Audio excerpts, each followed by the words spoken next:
Last year, you made a powerful statement saying the reason people are watching women's basketball is not just because of one player, but because of you too. A year later, do you feel like you're Next question. The reporter didn't even need to finish his question. The moment belonged to Angel Reese, and in just 2 sharp words, she summed up the current pulse of the WNBA and its complicated relationship with Caitlin Clark. And now, that relationship has officially hit a turning point. Let's break this down. Caitlin Clark's impact on the WNBA has been absolutely undeniable. Millions of brand new fans, sold-out arenas coast to coast, and record-shattering viewership numbers. But what's also undeniable is how the league collectively fumbled its once-in-a-lifetime opportunity. Instead of embracing the Caitlin Clark phenomenon, many within the WNBA pushed back. They questioned the hype, dismissed her influence, and worst of all, they mocked the fans she brought with her. They treated the Caitlin Clark effect not as a blessing, but as a threat. And to everyone watching from the outside, it made no sense. None. WNBA last year, bless their hearts, finally got a star. And they didn't know that. They couldn't figure it out. Well, we don't want to put too much Caitlin Clark on. Nope, every game, more Caitlin Clark all the time, always. Caitlin Clark is easily the most influential athlete in a team sport since The success, the mainstream breakthrough, the headlines, the hype, it was everything the WNBA had dreamed of for decades. They finally had the moment. They had the player. They had the spotlight. For the first time, they were on the doorstep of real money, bigger salaries, and global attention. But here's the catch, Caitlin Clark was the one leading them there. And for some players, that wasn't a reason to celebrate, it was a reason to grieve. Because for many veterans in the league, this wasn't just a plot twist, it felt like the death of a dream. The dream that they, together, would be the ones to elevate the WNBA. And the hardest pill of all? Realizing that fans did care about women's basketball, they just showed up specifically for Caitlin. There's levels to this thing, and that's just life. We all went through it. It's almost like watching the stages of grief play out in real time. Denial, anger, bargaining, it's all there, wrapped in live TV moments, interviews, and on-court energy. It's been sad, messy, and frankly, a bad look for the WNBA. But now, something shifted. A small moment, the kind that would have gone unnoticed in any other season, just changed everything. And now the WNBA suddenly realizes exactly what's coming, and they're scrambling to position themselves on the right side of history. Let's break down what happened, but first, like this video if you're ready to watch the WNBA finally cave to Caitlin Clark's undeniable impact.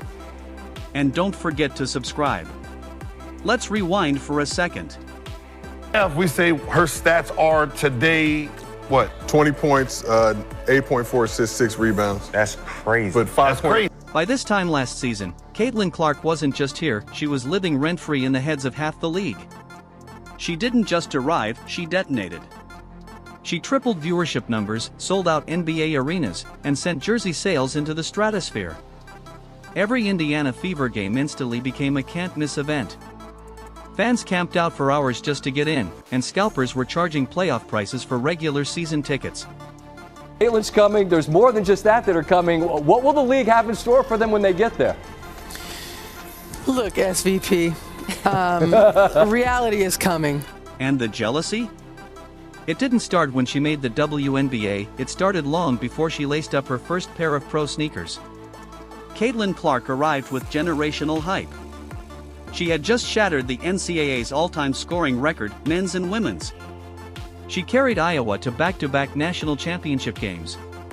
Every arena she touched sold out. She was dropping logo threes like they were free throws.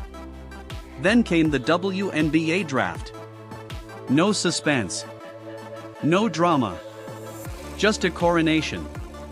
She was the clear #1 pick, and she wasn't just another great player, she was the moment. Cameras, sponsors, headlines, all orbiting her. And that's when things got weird. The league had seen stars before: Aya Wilson, Kelsey Plum, Breanna Stewart, all MVPs, all champions. But none of them had entered with this kind of hype. And for some, that stung. Cue stage 1, denial. The old guard, the media, even some WNBA executives immediately downplayed the moment. You could see the cracks forming before she ever stepped onto a pro court. Last season. Clark, hammered. 3 Sky players coming over. Here's Clark. For 29 points, gets tripped up. Is good. Kennedy Carter now with 12 points off the bench. If Caitlin had come in and struggled, even if she'd just been average, the old guard would have pounced with their "I told you so" moment. The narrative would have written itself. College stars don't automatically succeed in the WNBA. You have to earn it. They would have been vindicated, the hype would have cooled, and the spotlight would have quietly returned to the veterans. But that's not what happened. Her debut game pulled 2.1 million viewers, the most watched WNBA game in over 20 years. Every time she stepped on the court, viewership exploded. National broadcasts. Sellout crowds. Jersey sales through the roof. She didn't just meet expectations, she obliterated them. And that's when it shifted to stage 2, anger. It's just the structure of the way media plays out race. So last night we read Time magazine where Caitlin Clark was named Athlete of the Year. Why couldn't they have put the whole WNBA on that cover? The one thing that I cannot deny is the amount of little girls that were showing up to follow her. Little girls with their parents and the fervor and the energy there. Why her? Same thing. Why her? Well, but she was a white girl from the middle of America. Once it became obvious that the Caitlin Clark phenomenon wasn't going anywhere, the league, whether consciously or not, started fighting back. Not in the press, in the paint. On the court, players took extra liberties. Hard screens. Cheap shots. Off-ball elbows. And the refs? They swallowed their whistles. The unspoken plan seemed clear: if the hype wouldn't die naturally, maybe they could crush it physically. Game after game, Clark got hammered. She played through exhaustion, through bruises, through relentless physical punishment. And yet, she didn't break. She didn't complain. She got better. She came back after the Olympic break playing the best basketball of her life. She broke assist records, led her team to wins, earned first-team All-Star honors, and played herself into MVP conversations. That's when the league entered stage 3, bargaining. This is the phase where people scramble to make sense of a new reality, to explain away their loss of status, control, and pride. Caitlin Clark didn't just take the spotlight, she became the spotlight. Caitlin is fantastic, and I think she's going to have an incredible career in the WNBA. There are women that were worthy of coverage prior to her arriving, and I just will not be silenced when it comes to that. But the veterans knew better than to go after Clark directly, because that would backfire. Instead, they turned their criticism toward everything around her. They attacked the fans. They blamed the media. Suddenly, the narrative was that Caitlin Clark was receiving privileged treatment, that her fans weren't real WNBA fans. Some even pushed the idea that the only reason she was popular was because of her skin color, ignoring the fact that she was leading the league in assists as a rookie, drawing the biggest crowds in WNBA history, and pulling in more new fans than the league had ever seen. None of that seemed to matter. The story wasn't about her greatness anymore, it was about bias. And for the first time in history, WNBA games will be played in the United Center. The Chicago Sky will host the Indiana Fever at the UC on Saturday, June 7th, and on Sunday, July 27th. It's the oldest trick in the book: say the lie enough, say it loud enough, and eventually people start to believe it. And now, a chunk of basketball fans genuinely believe Caitlin Clark isn't that talented, she's just lucky. But if they thought the Caitlin Clark effect would fade because of a smear campaign, they miscalculated. One by one, WNBA veterans started signing with the Indiana Fever.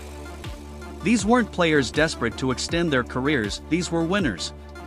Dawana Bonner, Natasha Howard, Sydney Colson.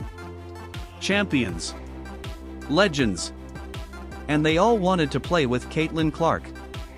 Not because of the weather. Not because of the coach. Because of her. Remember when media voices like Cheryl Swoops tried to make Indiana sound like basketball's version of Siberia? Diana Taurasi even joked about the old rumors recently. Well, that narrative is officially dead. Indiana isn't just a destination now, it's the destination. The floodgates have opened. Average reported ticket price was $650. Now, if you do the math here and you do 15,000 people times $650, that is almost $9.75 million just for a WNBA preseason. First came the arena upgrades. Teams were literally moving games to NBA arenas just to accommodate the crowds Caitlin Clark was drawing. Not for playoff implications. Not for league parity. For her. Venues that normally hosted WNBA games in smaller gyms suddenly needed thousands more seats whenever Clark was in town. Then came the broadcast takeover. Out of Indiana's 44 regular season games, 41 are scheduled for national television. That's not just exposure, that's total saturation. Networks aren't hedging bets, they're all in on Caitlin Clark. She's prime time, night after night. And it didn't stop there. Even her preseason games sold out. One exhibition game packed 15,000 seats, fans paying top dollar just to watch her warm up. Preseason. No stakes. No standings. No playoff race. Just Caitlin Clark, and that was more than enough. Have we ever had teams have to get into larger arenas to play against a team? No, we have not. So if we have more eyeballs on the game and Caitlin Clark brings that, why would we feel some kind of way because she has more television games? I think we have to understand that when one player eats, we all eat. And as we all get more opportunities, it just opens it up for everyone else. Caitlin Clark a problem, bro. Yeah, see that. I just think about my rookie year and I think about how I came into the league and I'm like, bro, it was such a crazy transition for me to just understand what it's like to play at pro level.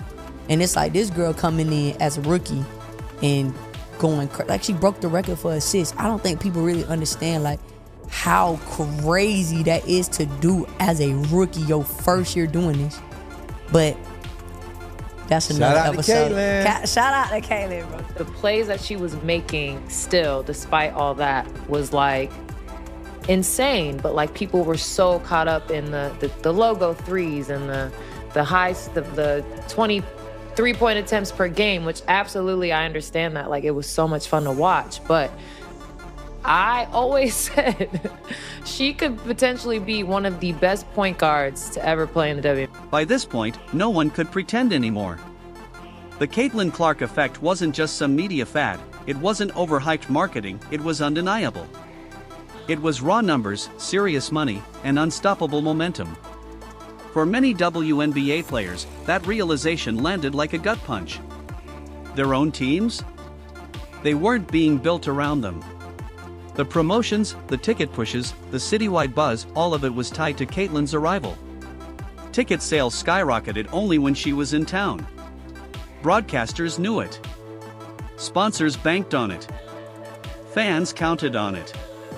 Somewhere between the sold-out arenas, the relentless marketing campaigns, and the undeniable shift in league energy, something began to settle across the WNBA: acceptance. And with that, the silence broke. Players started talking. Fans filed outside in droves, getting ready at Carver Hawkeye Arena, and watch parties all around Iowa City. Everybody wants to catch a glimpse of Iowa's favorite daughter, Caitlin Clark, returning home. Has the coverage been perfect? Of course not. There are still snubs, double standards, and plenty of voices who seem far more interested in nitpicking her every move than celebrating her generational impact. But slowly, unmistakably, the tone shifted. The same media outlets that once questioned whether she belonged are now producing features on her leadership, her work ethic, and the magnitude of her influence. And those players who once rolled their eyes? Some of them have started giving real credit. Not just the surface level "she's good stuff," but genuine recognition, acknowledging that she's not just playing in the WNBA, she's changing it. And then came the moment that sealed everything: Caitlin Clark's Iowa homecoming. Of the day for Brazil. Here's Clark. Wow! You bet! From beyond the logo! More than 1.3 million people tuned in to watch that preseason exhibition game on TV. But it wasn't just about the viewership. It wasn't just about the sold-out crowd. It was what the moment represented. That number didn't just lead WNBA preseason, it crushed games across other professional leagues. But the magic wasn't just in the number, it was in what Caitlin did with the moment. She didn't shy away. She didn't shrink. She thrived. She knew exactly what the audience came for, and she gave it to them. I think one of the things I love about Caitlin the most is her understanding and like willingness to like meet the moment and like do the thing that she knows everyone wants her to do. She knows what the people. She broke the record making that shot to begin with. There's just like a certain star quality and like star power there, but it takes you being confident enough, willing enough to be like, oh no, I know what you want. Come here. I'm gonna give it to you. I loved it so much. I just think it's great. I love when athletes like have that like bring the cameras right over here. Well, it's so fun. I mean, I couldn't agree more. She knows it. Yeah, it is clear that she is having her freaking Michael Jordan moment right now. 1.3 million people watched it on ESPN. 1.3 million people. Let me put that in perspective, just between us. No NBA preseason game has had that audience in the last 7 years. Only 2 preseason games in the NBA have had that audience in the last 15 years. More people watched this preseason game than game 1 of last year's WNBA finals. No MLB spring training game has ever come close. The most is when 912,000 people watched the Yankees-Phillies, and that was 20 years ago. 1.3 million people watched Caitlin Clark. All eyes locked on her, Caitlin sprinted up the court and calmly launched a three-pointer from the exact spot where she had broken the NCAA scoring record. It wasn't just a shot, it was a statement. And when that ball dropped, the entire arena exploded. This wasn't about stats anymore, it was about the show. It was about giving people a story, a full-circle moment, a piece of basketball history they would talk about forever. Caitlin knew where she was. She knew the weight of that spot on the floor. And she delivered exactly what fans came to see, a memory. It is a balance, but she's a generational talent. No league's ever about one player, but in this case, Caitlin brought tens of millions of new viewers into the W, and there's no denying that impact. Not just in the WNBA, but the world of sports. Adam and I talk all the time about she's the most popular athlete in America. Season, people are trying to get on the right side of history after kind of being weird the first year. So I can see like the narrative is already kind of, they're waiting for her to produce so that they can say like they were right. Whatever you want to call Mamba mentality, whatever you define as Mamba mentality, there's no question about it as a Caitlin Clark. And speaking of giving the people what they came for, even the Brazilian national team couldn't help themselves. When the game ended, they didn't just give her a polite handshake and jog to the locker room. They swarmed her. Laughing, grinning, posing for selfies like they had just met Michael Jordan in his prime. And for them? That's exactly who Caitlin Clark was, a superstar. That was the moment. The sold-out arena. The 1.3 million people watching from home. The opposing team crowding her for photos at the final buzzer. In a world dominated by clips, headlines, and viral snapshots where perception often overshadows proof, this was the moment where the image finally matched the reality. Sure, people had already seen the numbers, the jam-packed TV schedule, the arena upgrades, the merchandise surge. But this? This was the crack in the illusion, the collapse of the lie that this was ever about anyone else. And with that, the entire game changed. Players, media, analysts, suddenly, they're all sounding a lot more pro Caitlin Clark than they were just weeks ago. Why? Because after those preseason sellouts, the sky-high ratings, and the gravitational pull she brings to every arena, it's no longer a debate. It's settled.